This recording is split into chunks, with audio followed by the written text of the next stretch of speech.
나는 두려워 말라. 나는 두려워 말라. 내가 너를 구속하였고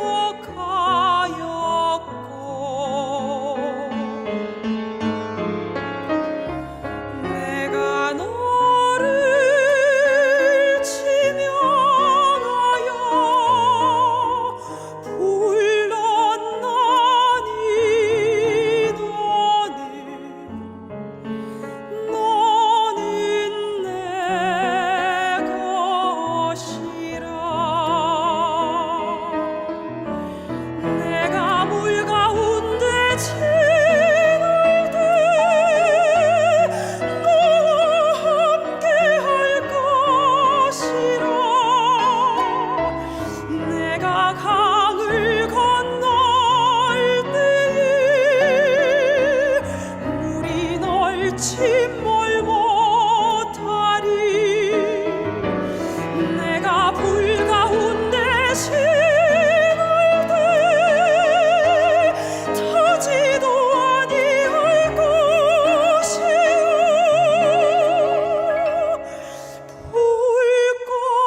2022년 1월 9일 2부 예배를 시작하겠습니다.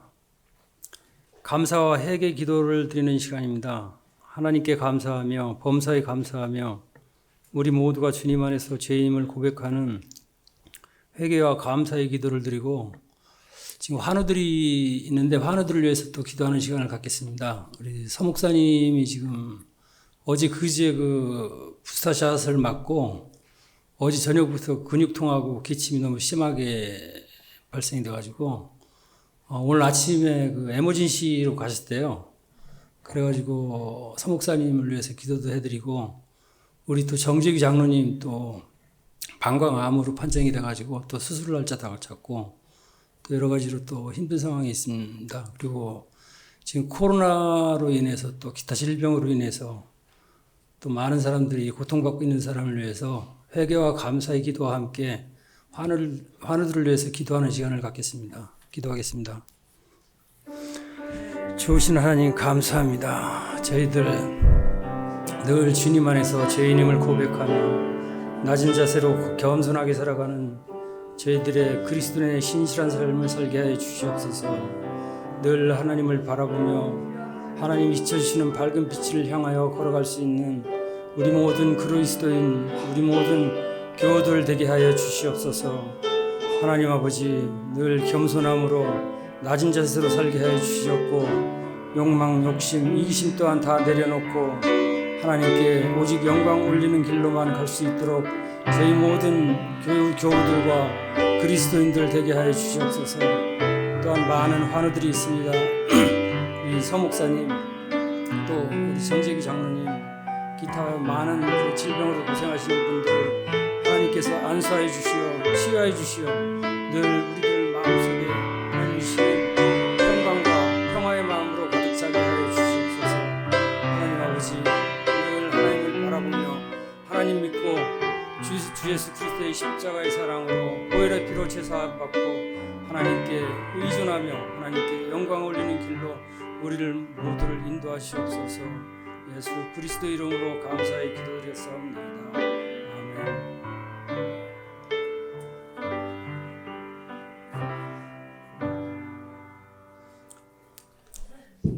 다 같이 일어나셔서 교회 찬송 35장 1절과 4절 부르시겠습니다.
다음은 성시교독문 1번 10편 1편 같이 교독합니다. 복 있는 사람은 악인들의 꾀를 따르지 아니하며 죄인들의 길에 서지 아니하며 오직 여호와의 율법을 즐거워하여 그는 시냇가에 심은 나무가 철을 따라 열매를 맺으며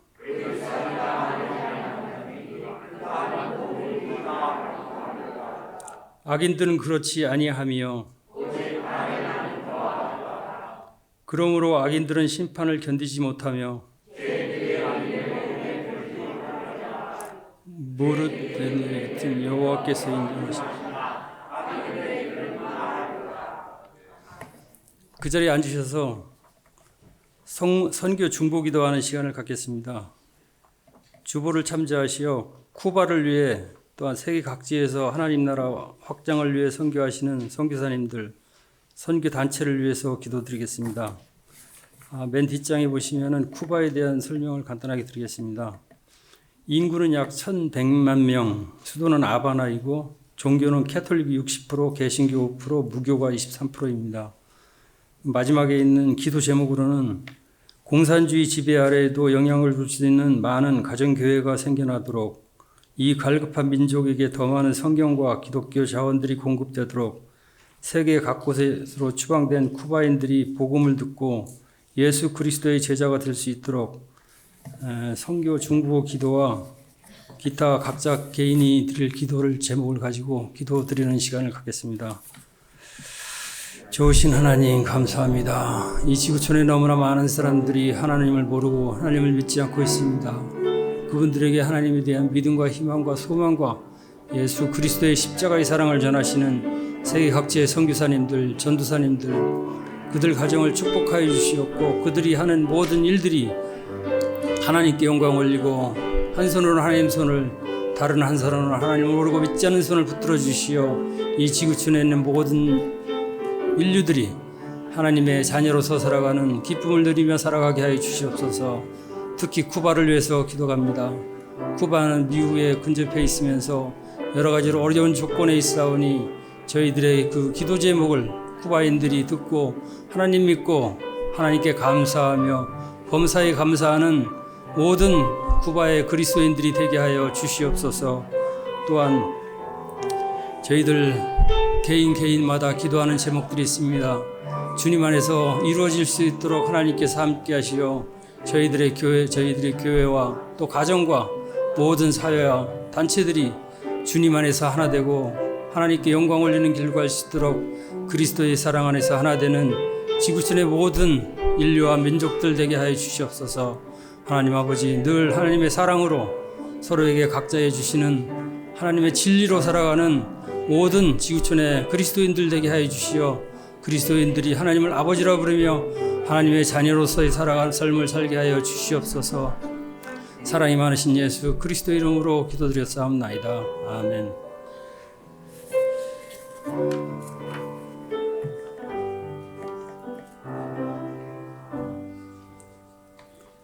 찬송가 507장 1절과 3절 부르시겠습니다.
오늘 설교 본문 말씀은 에베소서 2장 16절부터 22절 말씀입니다. 또 십자가로 이 둘을 한 몸으로 하나님과 화목하게 하려 하심이라.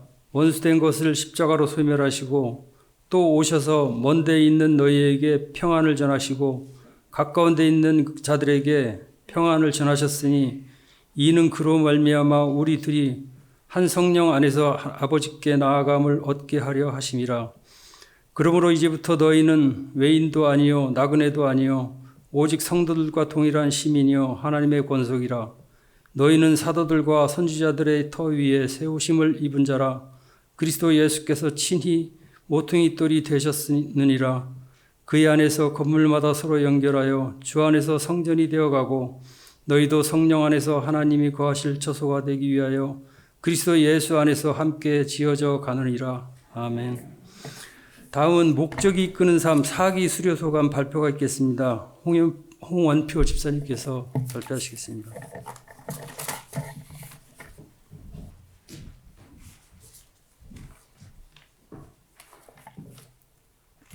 안녕하십니까. 저는 집사 홍원표입니다. 저는 교회를 오래 다니긴 했지만 교회에서 하는 여러 프로그램 중에 뭐 공부하고 이러는 프로그램에 별로 참석해 본 적이 없습니다.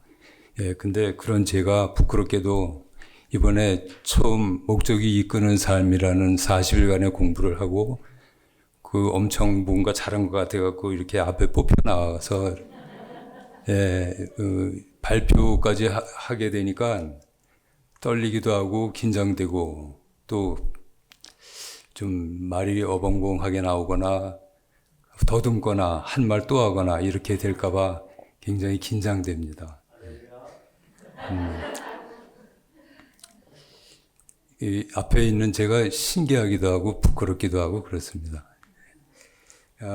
목적이 이끄는 삶이라는 주제를 가지고 40일간 공부하는 그 큰 주제는 하나님을 우리 삶의 가운데 우리의 중심에 모신다는 것이 가장 큰 주제였다고 생각을 합니다. 그래서 그렇게 하기 위해서는 예배에 적극 참여함으로 인해서 성경 말씀을 묵상하고 또 예수님을 늘 예배를 통해서 가까이 하고 기도를 통해서 가까이 함으로써 우리 삶의 가운데 중심에 예수님을 모시는 것이 가장 큰 목적이다. 이렇게 생각을 하고요.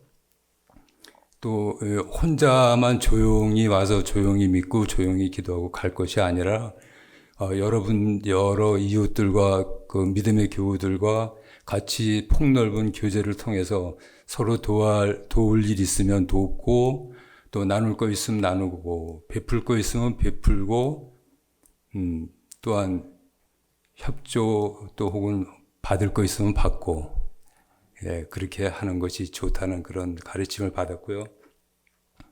또 이제 부족하지만 늘 예수님을 닮아가기 위해서 우리가 그 좋은 성품, 예수님의 가지고 있는 그 정말 사람으로서 힘든 그런 여러 가지 정말 좋은 예수님의 성품을 닮아가야 된다는 거. 그러기 위해서는 많이 참는 거, 또 많이 온유하게 되는 거, 많이 겸손한 거, 많이 나누는 거, 많이 베푸는 거, 또 많이 용서하는 거, 예, 이런 내 자신의 어떤 그런 내 자신의 내면의 어떤 그런 수련을 통해서 성경 말씀에 다 나와 있습니다. 이렇게 하라는 걸 알면서도 못 지키는 게 사람인데 예, 그런 거에 더욱더 노력을 해야 된다는 그런 걸 배웠고요. 또 하나는 섬김. 예, 제가 저의 믿지 않는 이웃을 위해서 기도하고 그들에게 베풀고 또 제가 살고 있는 지역 사회를 위해서 뭔가 보탬이 되는 역할, 보탬이 되는 생각을 하고 실천해야 된다는 거, 또 거기에서 폭넓게 내가 살고 있는 나라, 지구, 온 세상, 하나님께서 창조하신 이 모든 것들을 사랑함으로 인해서 제가 그렇게 이 땅에 살고 있는 제가 쓸모 있는 사람으로서 남들이 바라보는 사람으로서 살아야 그것이 예수님을 예수 믿는 사람으로서의 본이 된다 그럴까요? 예, 남들이 볼 때 좋은 사람이 되는 그런 것도 저희가 할 일이라고 생각을 합니다. 그리고 마지막으로 가장 중요한 게 제가 태어나서 지금까지 살아오는 동안 저는 아까 처음에도 말씀드렸지만 예수님을 저희 중심에 모셔야 된다고 그렇게 배웠다고 했는데 사실은 민혜경의 노래처럼 내 인생은 나의 것. 예, 이렇게만 살아왔습니다. 지금까지. 예, 그러나 예수님을 이 땅에 보내주시고 또 십자가에 못 박혀 돌아가게 하시고 다시 부활하시고 또 다시 오신다는 그런 약속을 우리가 굳게 믿고 이 모든 것들을 하나님과 예수님에 대한 어떤 그런 역사적인 모든 사실들을 땅 끝까지 전파하는 그런 목적을 위해서 우리가 태어났다는 거. 우리가 단순히 할 일이 아니라 우리가 태어난 그 목적이 바로 그것이라는 거. 이런 걸 많이 배웠습니다. 그래서 나중에는 우리가 주님 앞에 섰을 때 주님을 모시고 우리의 영혼이 주님 곁에서 평안한 안식을 누릴 수 있는 그런 때가 속히 오겠다는 거, 그런 걸 배웠고요. 이제 그 40일간의 공부를 마치고 제가 바라는 거는 제가 40일간의 공부를 했지만 살기는 70여 년을 살았거든요. 예, 근데 그게 40일 공부했다고 뭐 얼마나 바뀌겠습니까? 예, 이런 생각을 한편으로 하지만 그래도 이제는 늦기 전에 좀 더 달라져야 되겠다. 예, 이런 생각을 했습니다. 네, 그렇게 해서 이제 저 역시 남들한테 본이 되는 그런 삶을 앞으로라도 살아내야 되겠다. 예, 그런 생각을 하는 뜻깊은 시간이었습니다. 예, 감사합니다.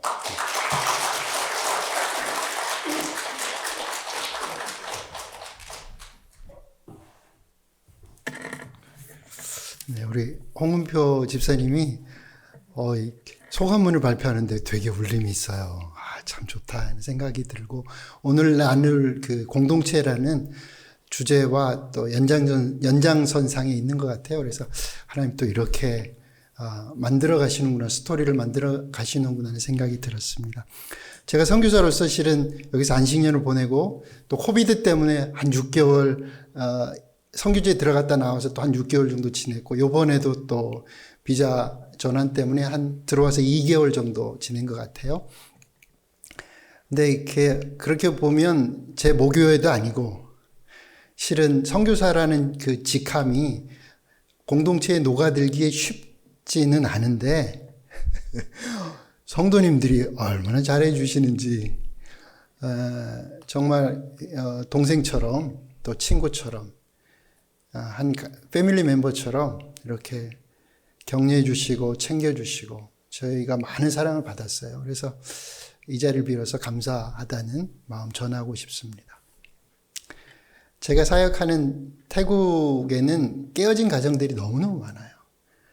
주로 아내의 잘못이 아니라 남편들의 외도와 도박, 폭력 이런 것으로 인해서 깨어진 가정이 60-70%는 되는 것 같아요. 근데 제가 대학에서 젊은이들을 가르쳤었거든요. 근데 조금 괜찮은 대학에서도 가르친 적이 있어요. 근데 그 대학 학생들한테 너 꿈이 뭐니? 너희들은 꿈이 뭐니? 이렇게 물었던 적이 있어요. 뭐라고 대답할게요? 전 놀랐어요. 엄마를 위해서 집을 사드리는 게 제 꿈입니다. 엄마에게 차를 사드리는 게 제 꿈입니다. 좀 너무 충격인 거예요. 한국의 20대 젊은이들을 불러다 놓고 너 꿈이 뭐니 하면 다 자기에 관한 얘기를 해요.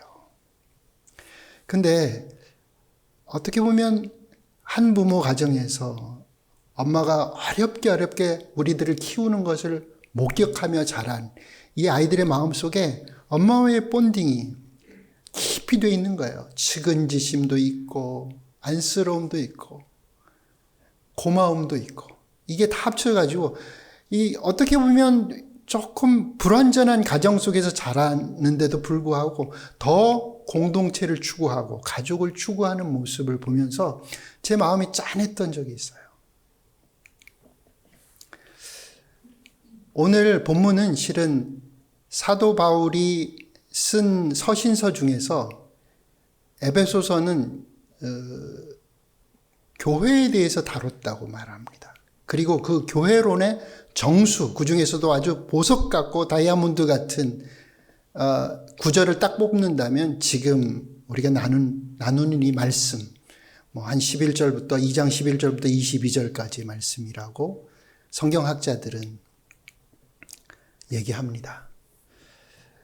공동체, 여러분 공동체란 말 들으면 느낌이 어떠세요? 교회는 하나님이 불러내셨다. 출생, 교회는 어떻게 시작됐는지 출생에 대해서 설명해 주는 거라면 공동체는 사귐, 연합, 어떤 공동체는 어떠해야 하는지 생존 방식에 대해서 가르쳐 주는 거예요. 근데 여러분은 그런 교회 공동체란 말을 들으면 어떤 느낌이 오세요? 막 찌르르르 뭔가 무슨 아니면 뭐 섭섭함 뭔가 있으세요? 느낌이? 우리는 성경을 볼 때 설교를 들을 때 나를 주체로 해서 듣습니다. 성경을 읽고 묵상할 때 나에게 주시는 말씀을 들어요. 근데 성경을 자세히 읽어보면 나에 대한 말씀 별로 없어요. 공동체에 대한 말씀이 대부분입니다. 우리는 구원을 나의 문제라고 봐요. 근데 구원을 가장 잘 설명해 주는 사건이 성경에 등장하는데 출애굽 사건입니다. 출애굽은 한 사람이 출애굽한 겁니까? 아니요. 이스라엘이라는 민족 전체가 공동체가 출애굽한 겁니다. 그럼 예수님을 닮아가는 성화는 어떨까요? 개인이 예수님을 닮아간다고 생각해요. 그런데 개개인 혼자가 예수를 닮아갈 수 있을까요? 불가능합니다. 공동체 안에서 다져지고 모난 것이 이렇게 둥글둥글해지면서 그리스도를 닮아가는 거예요. 성화는 공동체를 빼버리면 불가능합니다. 그러면 성도의 마지막 모습은 어떨까요? 요한계시록 19장에 보면 예수 그리스도 어린 양의 혼인잔치에 대해서 묘사하는 게 나와요. 그리스도와 결혼한 사람은 우리가 아니에요. 우리는 그리스도의 신부를 나라고 오해하는 분들이 있는데 거기에 보면 교회라고 되어 있어요. 성경은 계속해서 출생부터 성장, 성도의 마지막, 인생의 마지막까지 계속 공동체를 말하고 있는데 우리는 어려서부터 자기 중심성, 개인주의가 공기처럼 막 들이마셨어요. 그렇게 성장하다 보니까 예수 그리스도를 믿고 나서도 나에게 집중해요. 근데 나 개인에게 집중해버리면 다른 사람과 분리돼요. 다른 사람이 잘 되는 것이 내 기쁨으로 다가오지 않아요. 다른 사람의 슬픔이 내 아픔으로 다가오지 않아요. 예수님이, 하나님이 디자인하신 교회 공동체는 개인이 중심이 되면 안 되는 거예요. 구원이 뭡니까? 회심이 뭡니까? 나를 부인하고 주님을 시인하는 거예요. 나를 부인하고 다른 사람을 인정하는 거예요. 그래야 공동체 속에서 살 수 있으니까요. 그래서 저는 공동체, 바울이 말한 공동체에 대해서 너무 궁금해지는 거예요. 여러분도 그렇죠? 공동체. 여러분 아세요? 어떤 교회는요, 중형교회만 지나도 주일날 다 교회 가서 앉아서 기도합니다. 그리고 말씀 듣고 찬송하고 축도 끝나고 나갑니다. 흩어집니다. 옆에 누가 앉았는지 몰라요. 옆에 누가 앉았는지 인사도 안 했어요. 저희들이 지하철 타잖아요. 여러분, 옆에 앉은 사람과 인사합니까? 저 김봉국입니다. 영화관 가잖아요. 영화 보면서 옆에 사람하고 통성명 하나요? 안 하잖아요. 근데 교회 공동체라는 것은 그래도 될까요? 예배 드리고 왔는데 내가 옆에 누가 앉았는지 몰라요, 오늘. 난 느낌이 아웃사이더 같아요. 이 교회에 녹아들지 못했어요. 1년을 출석했는데 아직 마음을 터놓을 수 있는 친구를 만나지 못했어요. 교회는 그래도 될까요? 바울이 편지하고 있는 에베소 교회는 에베소란 도시에 있었습니다. 항구 도시였어요. 20만 명 이상이 사는 거대 도시였어요. 항구 도시면 우리가 뻔히 알지만 돈이 세상에 삶에 추구하는 아주 중요한, 물질이 아주 인생의 중요한 포지션을 차지하는 그런 가치관을 가지고 살아가는, 세계관을 가지고 살아가는 사람들이 모인 곳이에요. 그곳에는 주인이 있었어요. 노예도 있었어요. 그곳에는 유대인과 이방인이 섞여 있었어요. 유대인은 당시 이방인들을 어떻게 여겼냐 하면 이방인이 산모가 아이를 낳을 지경이에요. 낳으려고 막 하고 있어요. 너무 힘들어요.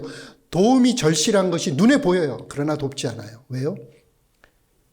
하나님을 믿지 않는, 아주 살아갈 가치가 없는 또 다른 생명이 태어난다는 것을 내가 그거에 일조하고 싶지 않은 거예요.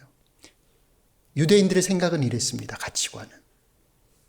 이방인들을 보는 시각이 저 가치 없는 것들, 지옥의 불쏘시개로 쓰일 만한 것들, 그냥 존재가 아닌 사물로 봤다는 거예요. 네, 그런 적대감을 갖고 있는 두 그룹이 교회 안에 있다고 생각해 보세요. 부리는 고용주와 노동자가, 아니 노동자도 아니에요. 노예가 같은 공동체에 있다고 생각해 보세요. 그 공동체가 어떨까요? 바울은 그 교회 공동체에 대해서 몇 개의 이미지를 통해서 설명해요. 교회 공동체, 하나님이 꿈꾸시는 교회 공동체는 어떠해야 하는지. 그 첫 번째가 16절에 하나님의 권속이라고 표현해요. 패밀리 멤버예요. 패밀리예요. 가족이에요. 가족으로서의 공동체에 대해서 설명해요. 여러분, 가족. 성경에는 어떤 가족이 등장하는지 여러분 아세요? 성경에 우리 생각하면 이렇게 보통 선입견을 갖고 있어요. 성경에는 아주 훌륭한 모범된 가족들이 많아라고 생각해요. 근데 그렇지 않습니다. 첫 가족, 아담과 하와. 어땠어요? 여보, 당신 때문에 우리가 선악과 먹었잖아. 다 저 사람 탓이에요. 아내 탓을 하고 있는 남편 아담이 등장해요. 아브라함은 어떻고요? 아브라함 아내를 팔아요. 이 사람 제 누이예요. 또 아내들끼리 막 싸워요. 사라와 하갈이 얼마나 싸워요. 박터지게 싸우잖아요. 아브라함 속 시끄러워 죽겠어요. 결국 헤어져요. 야곱은 어떨까요? 이스라엘 족속에 진짜 아버지 그 밑에 12 아들들이 지파를 형성해서 한 민족을 이루어내잖아요. 아유, 형제가 형제를 팔아. 자식들끼리 팔아. 콩가루 집안이에요. 사무엘은 어떻고요? 사무엘은 성령으로 충만했던 사람이에요. 근데 이스라엘 장로들이 사무엘을 찾아와요.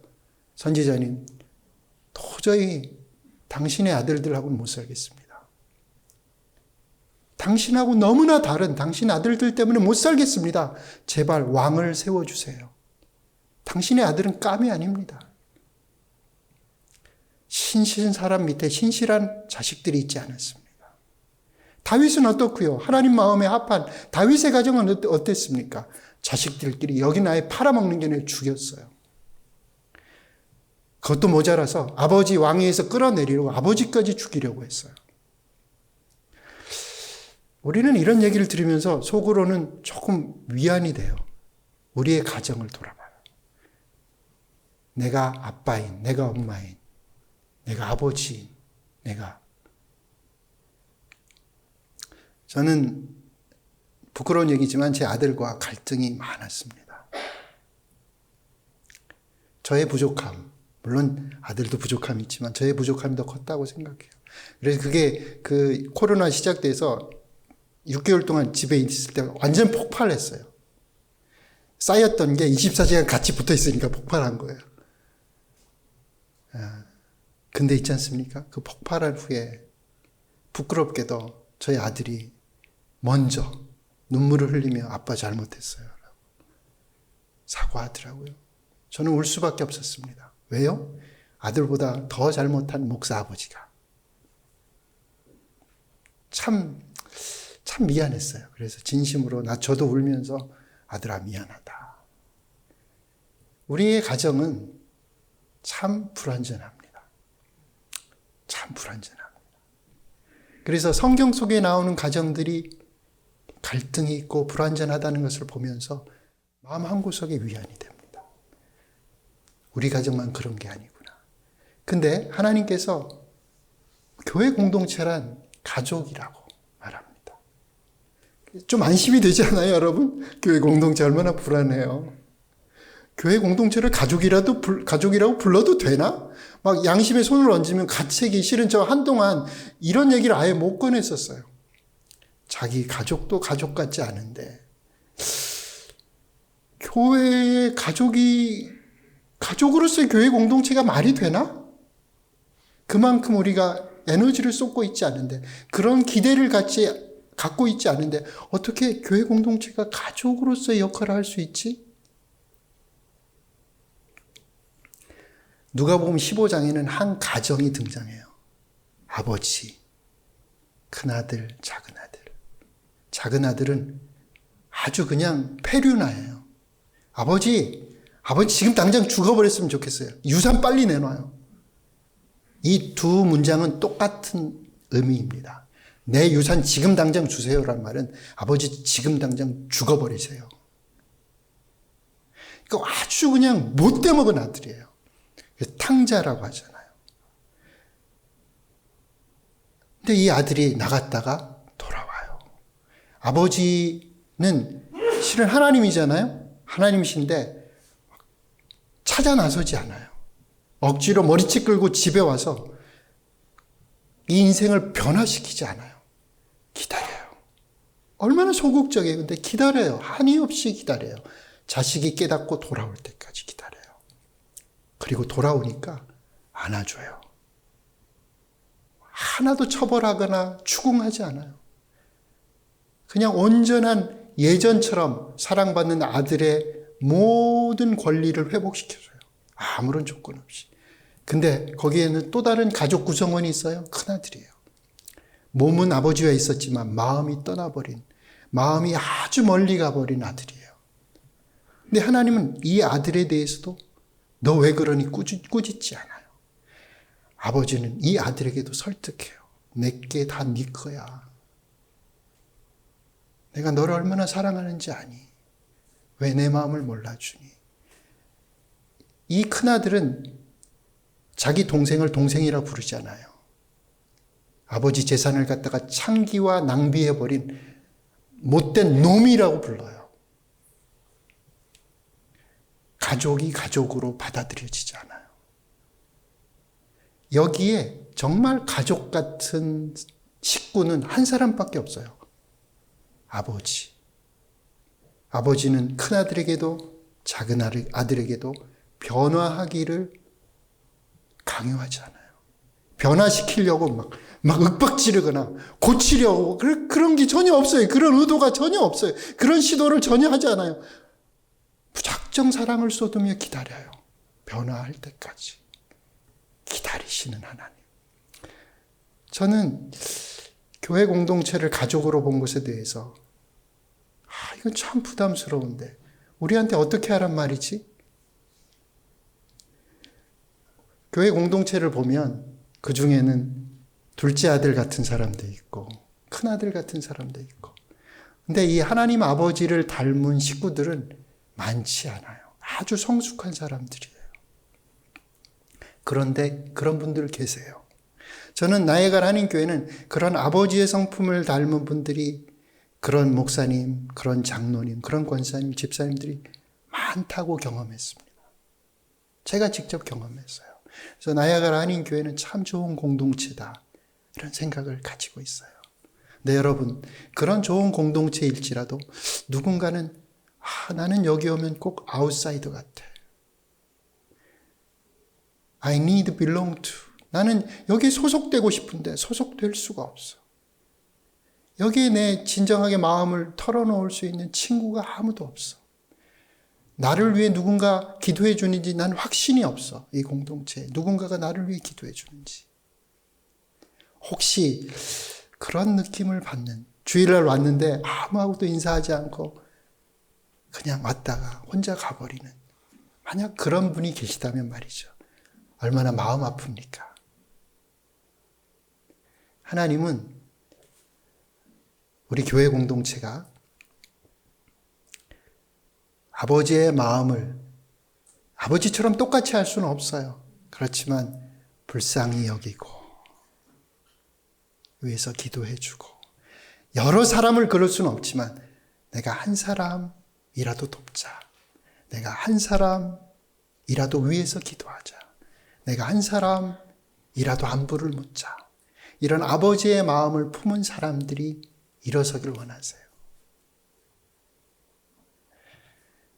두 번째 그림은 바울이 이 안에 한 4개의 그림이 있는데 시간상 2가지만 소개하려고요. 두 번째 그림은 20절부터 22절 세 절을 할애했어요. 세 구절에서 언급하고 있는 공사 중인 건물이에요. 건축물.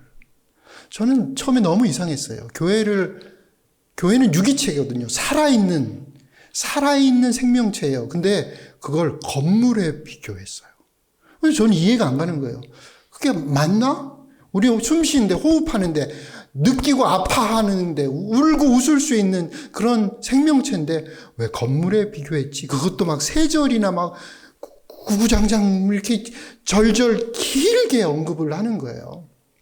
그만큼 바울은 뭔가 하고 싶은 이야기가 있는 것 같아요. 거기에 보니까 이런 표현들이 있어요. 연결되어졌다. 그의 안에서, 그리스도 안에서 건물마다 서로 연결하여 주 안에서 성전이 되어가고, 이 21절 말씀을 연결하다는 걸 영어로는 bound라고 했더라고요. bound. 그러니까 묶이다는 거예요. 야, 건물도 묶이다는 표현을 쓰나? 여긴 연결은 우린 connect라고 그런 영어를 썼을 거라고 생각하는데 bound라고 썼어요. 그리고 뒤에 성전이 되어간다는 말도 grow라고 성전으로 자라간다라고 썼더라고요. 이 영어 표현들을 보니까. 저는 놀라는 거예요. 이거는 생명체에 쓰는 말들인데 운명처럼 묶여 있고 자라간다, 성장한다는 건 건물에 쓰는 말이 아니에요. 그러니까 주님이 하고 싶은 말은 사람이 냉정하고 교회 공동체가 어떤 공동체는 냉정하고 사랑이 없어 보이고 좀 황무지 같은 느낌이 들어도 돌처럼 여겨져도 실은 그게 생명체라는 거예요. 우리는 개개인이 다 동떨어져 있는 섬처럼 느껴질지 모르지만 그거는 운명 공동체처럼 완전히 묶여 있다는 거예요. 그리고 그것은 돌이 자라는 거 봤어요? 돌이 이만큼 했다가 자라가요. 상상할 수 없잖아요. 근데 주님은 그런 표현을 쓰고 있어요. 건물에. 그리고 더 중요한 것은 예수 그리스도를 모퉁이 돌로 하고 있어요. 코너스톤. 예수 그리스도. 모퉁이 돌이란 것은 열왕기상에 보니까 솔로몬이 자기 집을 짓는데 이게 몇십 톤짜리예요. 그러니까 몇 미터 엄청 큰 바위 같은, 아니 산 같은 모퉁이 돌을 놓고 그걸 기준으로 규모와 라인들을 정하는 거예요. 어떻게 쌓아가는지, 어떻게 지어가는지. 그러니까 이 모퉁이돌은 그냥 집의 일부분이 아니에요. 그 어떤 연결되어지는 돌과도 비교할 수 없어요. 아예 이 건물 자체라고 표현하는 게 맞아요. 그래서 이사야 28장 16절 말씀에 보니까 이렇게 표현했어요. 주님께서 말씀하시기를 내가 시온에 이 모퉁이돌 기초석을 놓나니 얼마나 견고한지 시험하여 본 돌이다. 이 귀한 돌을 모퉁이에 놓아서 기초를 튼튼히 세울 것이니 이것을 의지하는 사람은 불안하지 않을 것이다. 아무리 홍수가 나고 지진이 나도 절대 이 모퉁이돌은 흔들리지 않아요. 그래서 사람들이 피난처로 삼을 수 있는, 안식처로 삼을 수 있는 게 바로 이 모퉁이돌이라고 해놨어요. 우리는 건축물의 일부분, 머릿돌 정도로 생각하는데 그게 아니에요.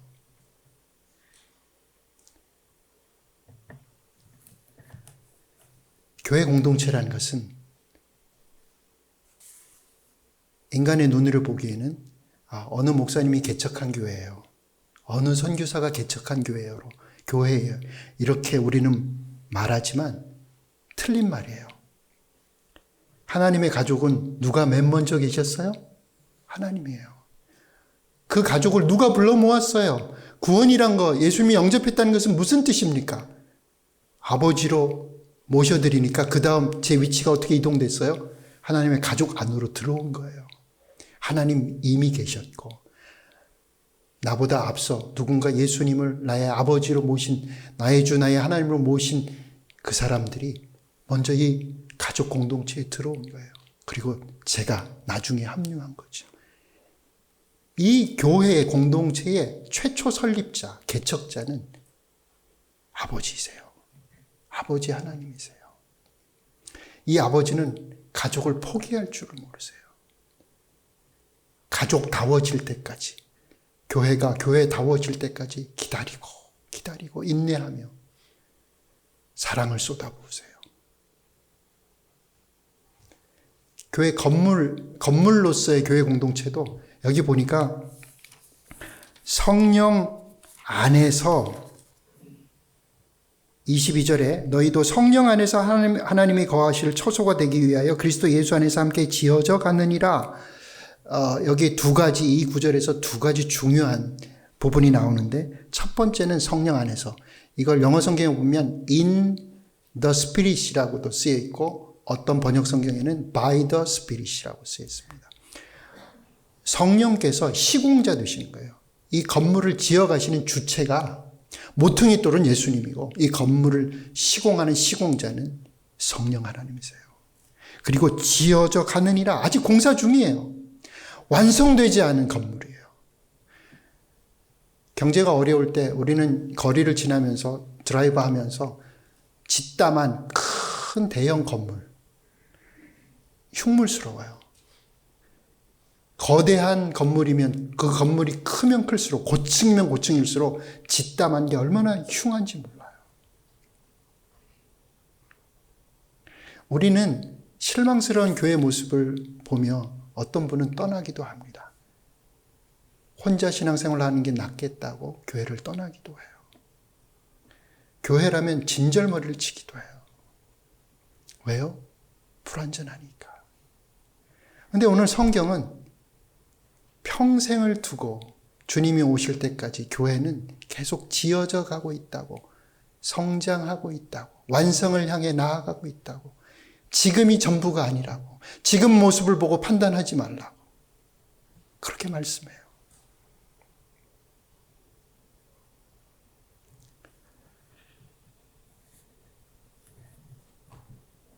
믿음이란 걸 한 분이 설명할 때 이렇게 설명하더라고요. 성도의 믿음이란 건 무엇인가? 방 하나가 있어요. 방 하나가 있는데 여기는 문 하나밖에 없는 방이에요. 문 안으로 사람들이 들어와요. 답답해요. 왜냐하면 꽉 막힌 방이니까. 서로 갈등이 일어나고 싸워요. 혼자 사는 게 편할 것 같아요. 근데 또 다른 방이 있어요. 근데 그 방에도 문이 하나 있는데 거기에는 큰 창문이 있어요. 큰 창문이 있어요. 그 창문 밖으로 아름다운 전경이 보여요. 창문 밖으로 조화로운 자연과 조화로운 사람들이 보여요. 서로 웃고 나누고 기뻐하고 어우러져 살아가는 아름다운 공동체가 보여요. 믿음이란 건 무엇일까요? 지금 없지만, 지금 이루어진 건 아니지만, 주님께서 꿈꾸셨기에, 주님께서 기획하셨기에, 주님께서 디자인하셨기에, 아니 주님이 그 공동체의 주체 되시고 모퉁이 돌 되시고 아버지 되시고 지어가는 시공자 되시기에 결국은 완성하고야 말, 가족답게 만들고야 말, 서로 본딩되고 바운드 돼가지고 절대 떼어놓을 수 없는, 계속해서 성장하는 그런 공동체로 만들고야 말, 그런 하나님의 꿈에 대한 믿음 아닐까요? 창밖을 보며 오늘의 시름을 믿음으로 바꿔서 소망을 품고 살아가는 것, 그게 그리스도인의 믿음이 아닐까요? 그러면 그런 공동체는 제가 어떻게 도우면 좋을까요? 우리 개개인이. 실은 나와 우리의 차이는 한 사람 차이입니다. 나는 나의 구원, 나의 행복, 나의 축복, 나의 성공, 나의 성장, 이랬다면 이제는 우리의 축복, 우리의 성장, 우리의 구원, 우리의 성화, 우리로 바꾸는 거예요. 한 사람이 둘로만 바뀌면 돼요. 나는 누구를 위해 기도하면 좋을까? 누구를 품고 격려하면 좋을까? 누구에게 내 속 얘기를 털어놓으면 좋을까? 나를 믿고 누군가 자기 얘기를 해줄 사람은 있을까? 그 한 사람에 대해서 고민하는 것. 그게 바로 공동체의 출발이라고 생각합니다. 아직 우리는 아버지를 닮지 않았을 수 있어요. 오래 참아주고 변화될 때까지 계속 사랑을 쏟아붓는, 거기까지 성숙하지 않았을 수 있습니다. 그러면 좀 어때요? 내가 할 수 있을 만큼, 나 때문에 누군가 덜 외롭게, 나 때문에 누군가 위로와 힘을 얻게. 저는 주기만 하는 존재가 아니에요. 주고받는 존재예요. 또 누군가 나에게 그렇게 위로해 줄 수 있는 영적인 가족, 식구를 찾아서 살아가는 게 교회 공동체 아니겠습니까? 저는 꼭 가족이 최고의 공동체라고 보진 않아요.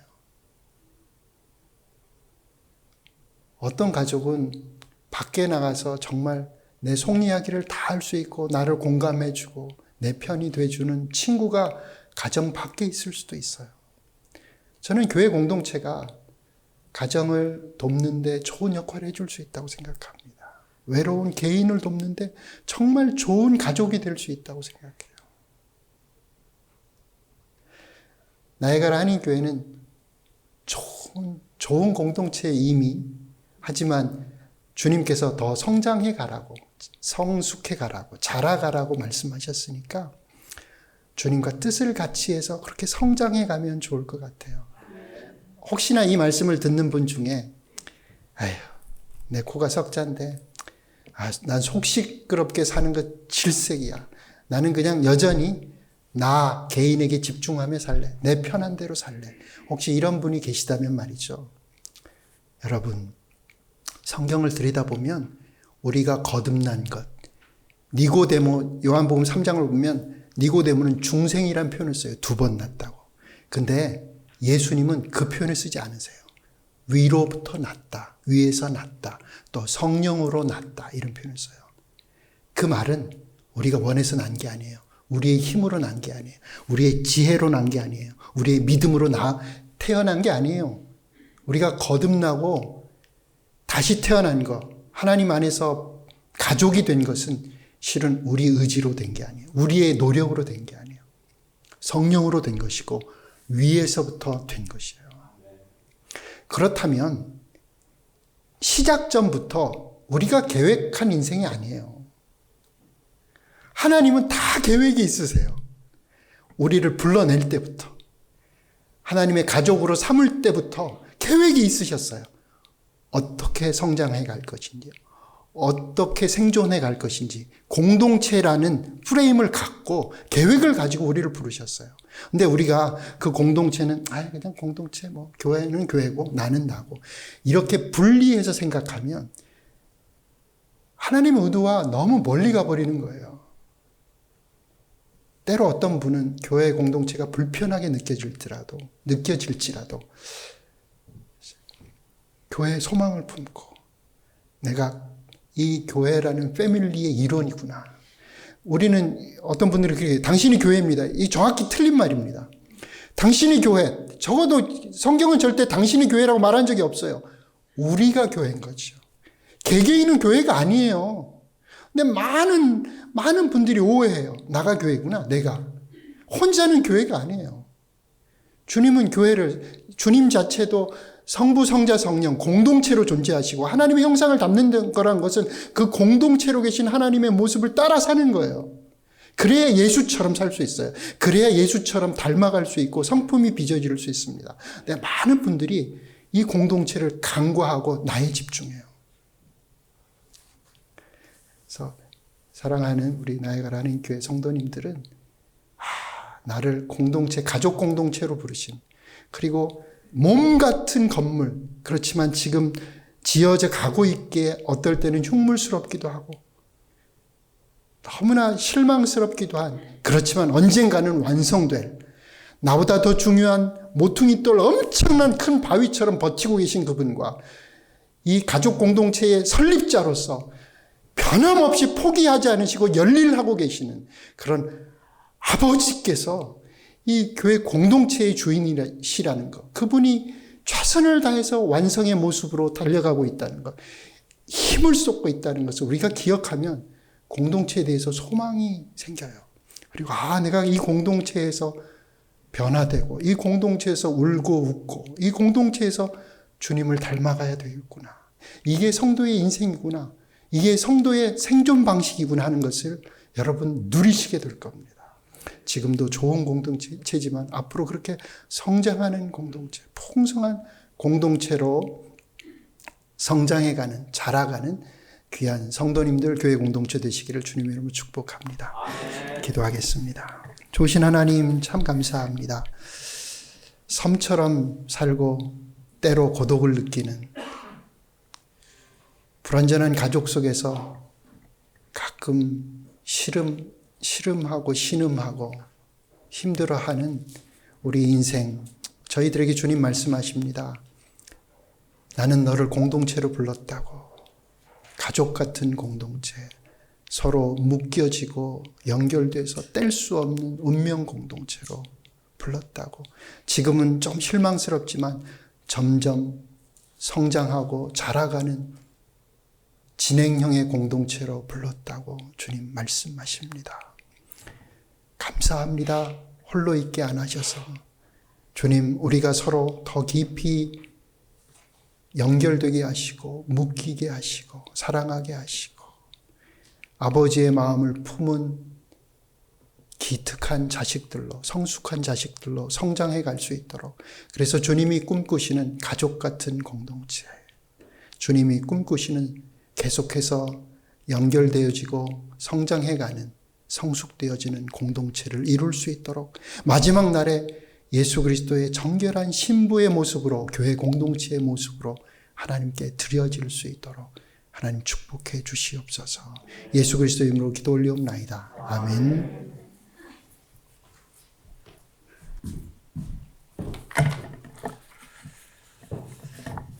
좋으신 말씀 감사드립니다. 찬송가 405장 부르시겠습니다.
섬길수록 귀한 주님, 바다 같은 주의 은혜 감사합니다. 아버지 감사합니다. 말씀하시고 듣게 하여 주심에 감사드립니다. 온 가족이 건강한 모습으로 하나님께 예배드리게 하여 주셔서 감사합니다. 기타 약정 선교원금, 신년 감사원금, 또한 성탄 감사원금까지 드렸습니다. 헌금을 위해서 기도드리겠습니다. 사랑의 주님, 정성된 마음으로 하나님 앞에 주일헌금, 감사헌금, 11조, 선교헌금, 기타 헌금으로 예물을 드립니다.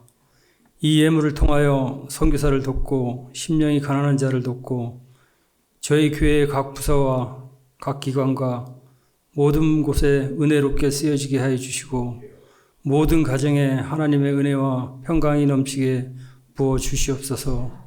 하나님의 뜻이 이 헌금을 통하여 이루어지고 영광 올리게 하여 주시옵소서. 감사하며 예수 그리스도 이름으로 기도드렸사옵나이다. 아멘. 교회 소식 전해드리겠습니다. 교회 주보를 참조해 주시기 바랍니다.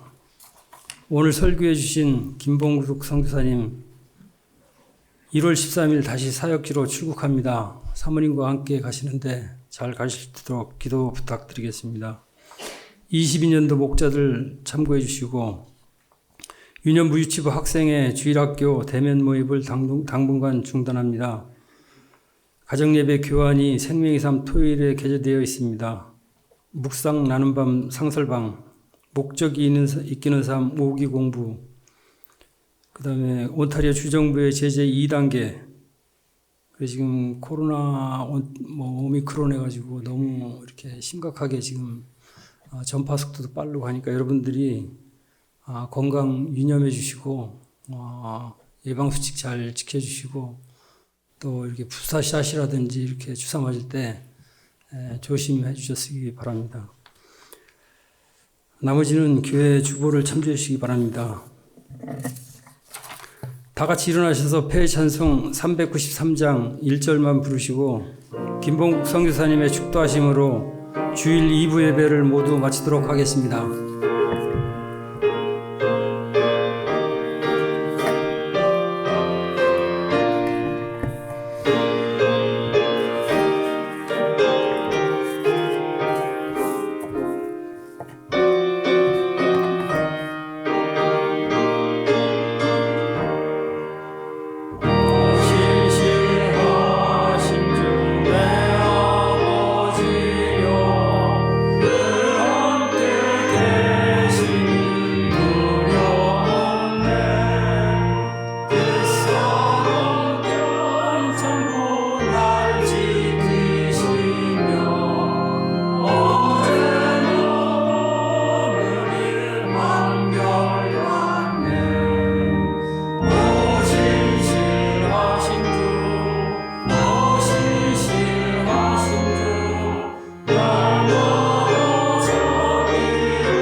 이제는 우리를 가족으로 부르시고 우리를 기다려주시고 우리가 성장하고 변화하기를 그렇게 인내하시고 참아 기다리시는 아버지 하나님의 사랑과 친히 모퉁이 돌이 되셔서 우리를 연결하고 우리가 자라가기를 소망하는 모퉁이 돌 되신 예수 그리스도의 은혜와 지금도 주님을 닮은 모습으로 성전으로 이렇게 건축되기를 시공자 되셔서 그 건축을 직접 손대시고 힘을 다해 성전으로 지어져 가도록 일하시는 성령님의 내주 교통 충만하심이 그런 공동체로 살기를 원하고 그런 공동체에서 변화받기를 원하고 그런 공동체에서 성장하여 주님께 정결한 신부로 드려지기를 소원하는 주님의 백성들 머리 위에 이제부터 영원토록 함께 계시기를 축원하옵나이다. 아멘.